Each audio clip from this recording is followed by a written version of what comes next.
Goeienaand mense, vanaand lees ons Spreuke 1 vanaf vers 20, wysheid se uitnodiging. Wysheid staan en roep op die straat, op die stadspleine roep sy hardop. Sy roep by die plekke waar mense bymekaar kom. Sy praat by ingange van die stadspoorte. Haar boodskap is: hoe lank gaan julle domkoppe nog bly klou aan julle domheid? Hoe lank gaan die spotters aanhou met hulle gepratery? Hoe lank gaan die swape kennis bly verwerp? As julle reageer op berispering, sal ek my gees op julle uitstort. Ek sal my woorde aan julle bekend maak. Ek het na julle geroep, maar julle wou nie luister nie. Ek het my hand uitgesteek na julle, maar julle het nie gevat nie. My raad het julle geïgnoreer.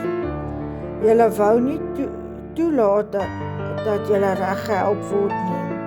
Daarom gaan ek lag van die ongeluk julle tref. Ek gaan met julle spot van die angs julle oorval. Ek gaan vir julle lag van die angs soos 'n storm oor julle losbreek, van die benoudheid julle tref soos 'n stormwind, en julle in swaarmoedigheid verval. Dan sal hulle na my begin roep om hulp, maar ek sal my nie daaraan steur nie. Hulle sal desperaat na my soek, maar hulle sal nie vind nie.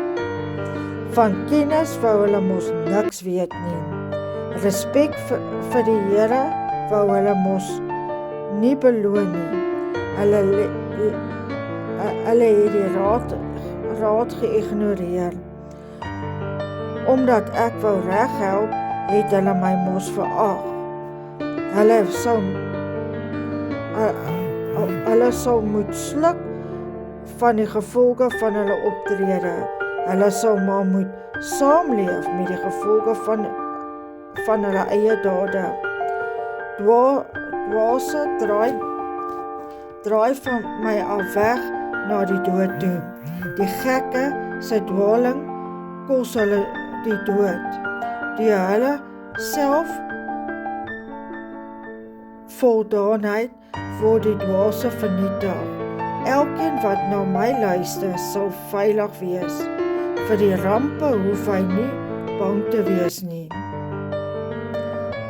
Tot sover, môre aand doen ons Spreuke 2.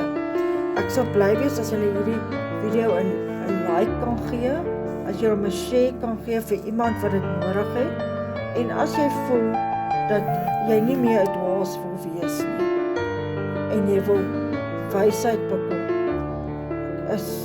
kan jy my regtig DM en ek sal jou help daarmee. Mag jy 'n geseënde dag hê.